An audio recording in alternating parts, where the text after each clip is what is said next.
Rachel and Annie, tell us a little bit about where you grew up and what your childhood was like. Okay. I was born in a small town, Teluk Intan, Perak. Yay. Yeah. So I grew up in a very close-knitted family. I have two brothers and one sister.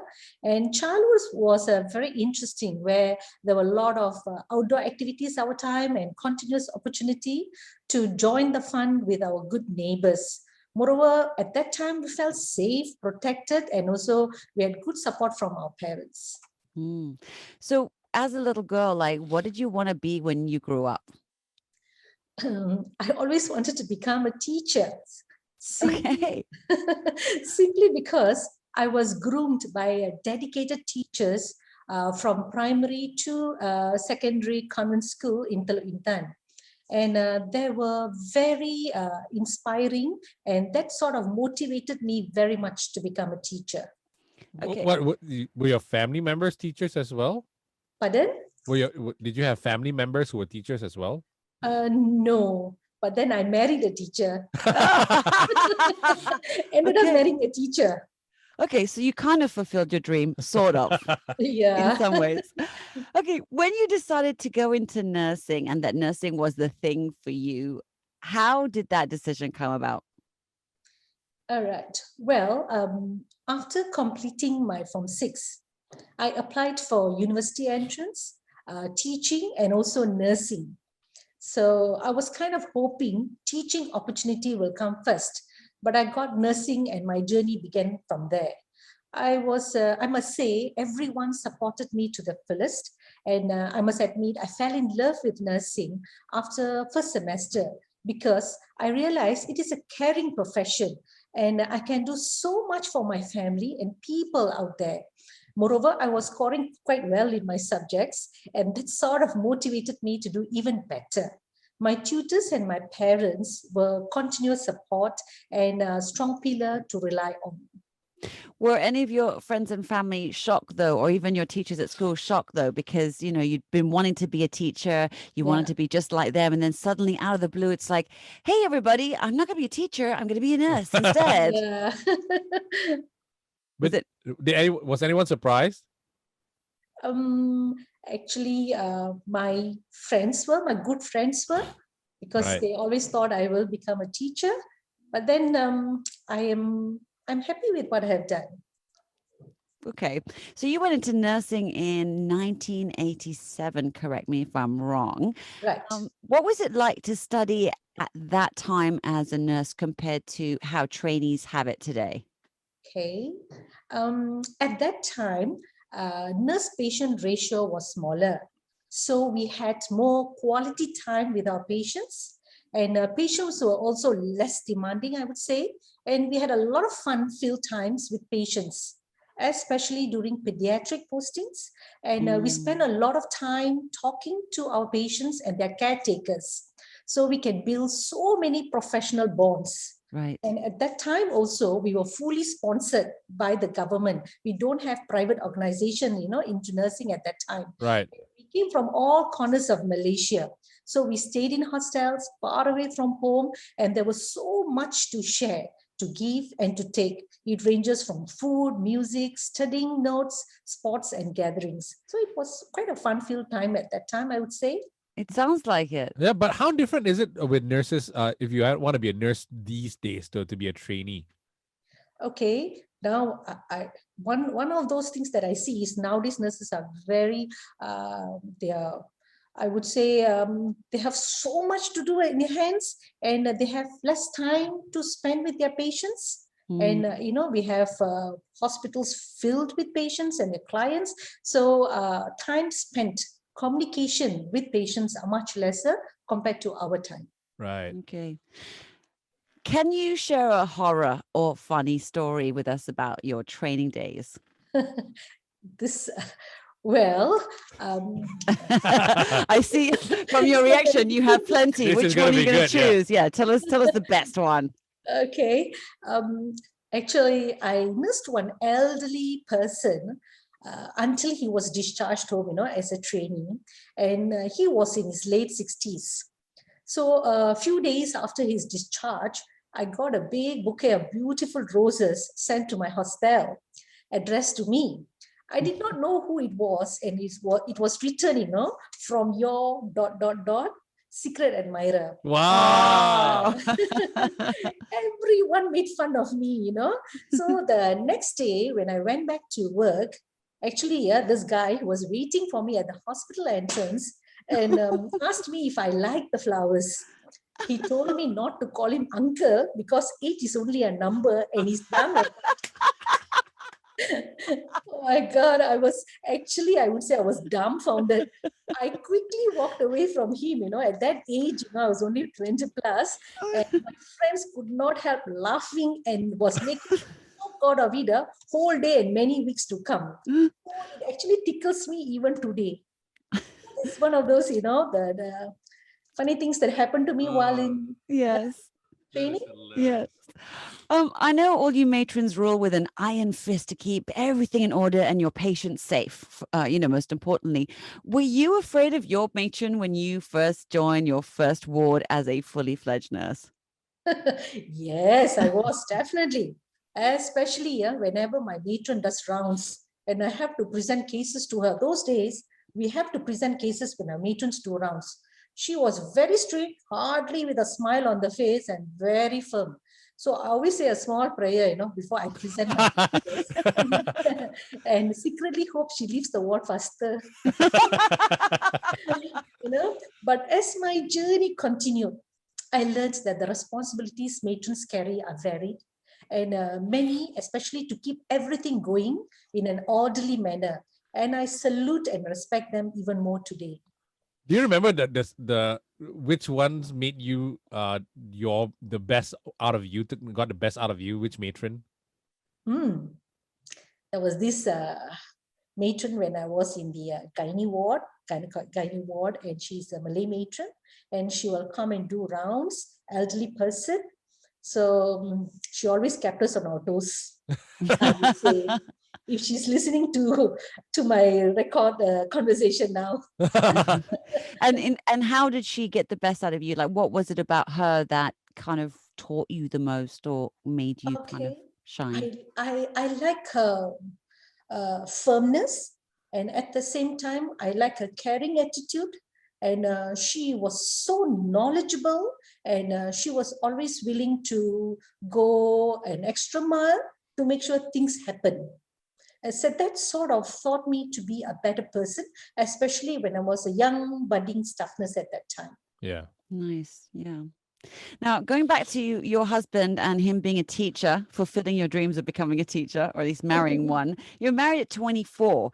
Now, despite your super busy, schedule, how did you actually meet your husband? Mine, I would say a very fast track one, What? You seem to be Mind quite 30 efficient, years of 30, matron. yeah, 31 years of marriage. So my husband did not give me much time to think. So most probably he was worried of the competition. Wow. Wow. So How did you meet him?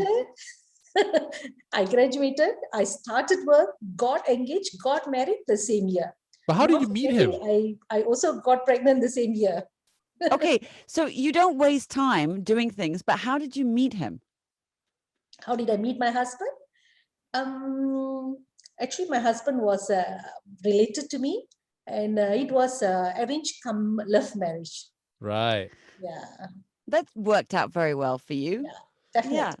So did you have your babies in the same hospital where you worked? I mean, were your fellow nurse friends and matron on the maternity ward looking after you? Okay, that actually would have been very wonderful. All my children, but alas, all my children were delivered in a private maternity hospital under the same specialist in my hometown, simply because I felt comfortable under his care and had my late mother by my side. That was very reassuring for me. Right. So all my children were under the same specialist, same maternity home. Wow, I gosh. didn't have my friends there, but they gave me support. Okay. Now, the both of you went on to have 3 children. How on earth did you manage a grueling schedule and being a mom to 3 kids? I would say there is no hard and fast rule or fixed formula. Every day is a blessing for me. And being a mother and having a career, in nursing, I would describe as God's blessing actually.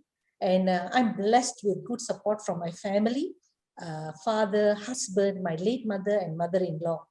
Life was busy then and still busy now. I won't deny on that. But the understanding, encouragement, and the love we share makes life very meaningful and worth the effort. Wow. Well, I guess so. I suppose the key to every person's success or woman's success, especially their mom, is the network they have, right? Yeah, true. On top of all of that, you went on to do a master's. So what was the master's and how did you decide on doing that? Okay. It was never easy.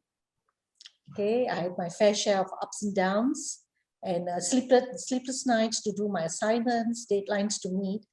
But I would say God was very kind to me, and I had good support and encouragement from my husband, children, and family in pursuing my studies. So that sort of motivated me to do well in my master's. Well, how did your husband help you do this though? I mean, did he take time off to take care of the kids while you were studying or what? I would say that he was very understanding, and the times when I was not at home, he took care of the kids. Even though we had a maid at home, he would actually make sure things are done for the kids. He personally puts his hands into it. So he will, like, if going into details, he would actually bathe them, take care of them, do reading with them, and make sure things happen. So when I come back home, I'm actually quite happy to see, that things are quite settled. So I'm more so into cooking and making sure they have food on the table. Right. What Yeah. masters did you take anyway? Pardon? What masters was it? I took masters in nursing. Wow. Yeah. So you are a master nurse. Okay, cool. Anyway. Yeah, my degree is from UK actually, but I actually did it in Malaysia. Nice. Okay.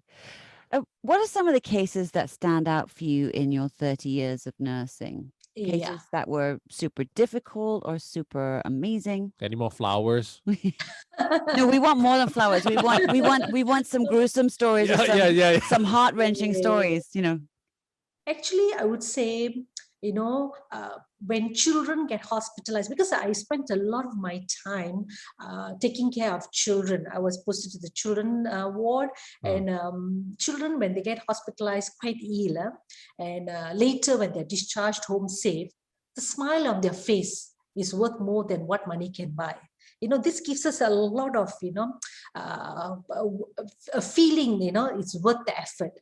And caring for unwed mothers. There are times when I care for unwed mothers and teenage pregnancies and helping them and being there for them in their difficult times. That gives a lot of, when you go back home, even with a heavy heart, you feel you have done something for them. These are the experiences, and sometimes I do take care of abused children when they're given a proper protection, right from the police to the welfare department to the NGOs. We had SCAN team at that time, some 30 years ago, and where children are aimed to be given protection, against abuse and neglect by caregivers. These are some of the experience. And also I have experience working in Orang Asli.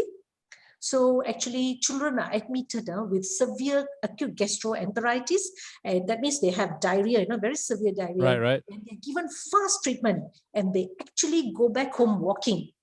These children come in very ill. And also the refeeding program, when I visit the Kampung Orang Asli, so the children who are malnourished are taken care of. So, all these actually gives you a good feeling that you've done something for them. And the best of all, when patients and caregivers actually show their appreciation by just simply saying thank you. That money cannot buy. I'm sure. What was one of your hardest cases? One of the most difficult ones, if you could tell us that story. Okay. Actually, when I was working in this pediatric ward as a staff nurse, what happened was I had one baby, actually it's a toddler being admitted with difficulty in breathing, and then we thought the patient, actually because there was history of asthma and in the family and whatnot, so the child was put on nebulizer, but the child did not actually recover. The child was actually getting worse. And then the doctor said, never mind, we will push to OT, operation theater, and we will try to check it out what actually happened to the patient. happening to the patient. So it was difficult to take care of the baby and to take care of the toddler and to keep the toddler safe, and we quickly attended to the toddler and pushed the toddler into operation theater. And when they did the investigation, they found out that actually the toddler swallowed some, the pinang, they call the pinang. Actually, it is from the grandmother who was actually trying to take some pinang, and then this child actually picked it up from the floor and swallowed it, right? And they managed to take out, and the child actually came back and survived and went back home safe. But the time when we had needed to take care when the child was not well wasn't an easy task, because the parents, it was being the only baby in the family, not only child, the parents were so anxious, and we have to take care of the patients and also the parents' welfare. Yeah. So that was a little bit difficult at that time, but then we managed to go through it, and that was good. I felt good after that, actually. You're deputy director of nursing now. Yeah. Can you paint a picture of what it was like for the nurses who are on the front lines of the pandemic as it hit our country last year? Yeah. What was it like, when the pandemic started up last year and things started to get crazy and you guys were right out there? True. Actually, considering the fact that nurses constitute the majority of healthcare providers, we have a critical function in the healthcare system, and especially during pandemic. Okay, and nurses are involved as a team member in triaging patients and detecting suspected cases with infection, such as COVID-19 and whatnot, and providing essential treatment in an emergency and dealing with suspected patients with precautions, helping in decontamination and coordination with other healthcare providers. Now, on also supplying holistic nursing practices in managing multiple infections simultaneously and playing critical role in expanding care services and dealing with relatives and caregivers. Now, in crisis, nurses have more tasks to satisfy patients and their families, because they don't only look after patients. The caregivers, the families come in, and therefore nurses must be well equipped with essential knowledge and skills in managing crises involving clinical treatment, okay, and decontamination, isolation, communication, triaging, psychological support, and palliative care if necessary, because here we'll definitely be meeting mortality, morbidity. And in a nutshell, I would say it is like a war zone, and we fight the battle together to gain victory. So there are still uncertainty, but together we stand, remembering nurses are not alone. We work together as a team with the other healthcare providers. Right. But what was it like for you guys? What has it been like for the nurses? Okay. Like I said, it was, it is a war zone. Huh? I mean, we are prepared. How prepared are we? That is still a question mark. Okay. And actually, we will, nurses have given, I would say we have given our best, and it's not easy, because juggling between family and work and, and being isolated away from home, it wasn't easy. But then I would say our nurses have done a great deal in going through this ordeal. I mean, you talk about like nurses having to deal with the patients and all the sort of the medical side of things, but also the families. But it must be super hard for nurses and their families. I mean, they might have young babies of their own, right? They've got families who worrying about them working in the hospital, being so close to patients. Correct. I mean, how have they been supported? How have you supported your nurses, and what's really helped them be able to push through despite it all? Yeah. Actually, I would say what we have done is we we created a lot of groups where we interact with them when we do mobilization of staff. We actually do internal and external mobilization, and we do not leave them alone when they go into these hospitals and the clinical areas. We keep in contact with them, and they will actually update us what is happening to them, and if we can help them. If they feel they cannot cope anymore, definitely we will let them go back to their family, but bearing in mind they're safe to go back. Now, some of them actually travel back home every day, but then having in mind they actually take care of themselves and they abide by all the standard operating procedures that have been set. So with that, I think they're quite safe. Our nurses are quite safe, even though some of them may have fallen ill, but then I think we have actually guided them, and we are surviving so far. Mentally, how prepared are we? If you ask me, we think we are prepared, but how prepared, I still cannot answer that question, because we feel that we are, actually gaining victory, but again, the cases go up. Again, we are back to trying to cope with everyday life, trying to again mobilize them, and they go away from their home, leaving their family, their little ones, to care for their patients, and it's definitely not easy. So here I would say the mothers and the husbands and the family, actually they give a lot of support to our nurses so that they can carry on their duty to the nation. Do you think the nurses in Malaysia, because we hear about other countries, do you think the nurses in Malaysia are stretched beyond what they can do, or they're still able to handle it? Okay. When we say stretched beyond what they can do, actually, we are, in my mind, I would say that maybe you're thinking about whether we have enough of nurses to cope with the situation now. I would say that actually what we have is not enough. Okay, we do not have enough of nurses. But having said that, what initiatives we have done, the government has done, is we have come out with contract nurses. So we have come out with thousands of contract nurses, and these nurses are from the government, and also they have actually graduated from the government and so private organization, and we have utilized them to accommodate the need at the clinical setting. So this sort of help to ease, the stress that our nurses go through at clinical setting, because definitely we need a lot of nurses to help to work as a team with other healthcare providers, and having extra in hand actually helps a lot.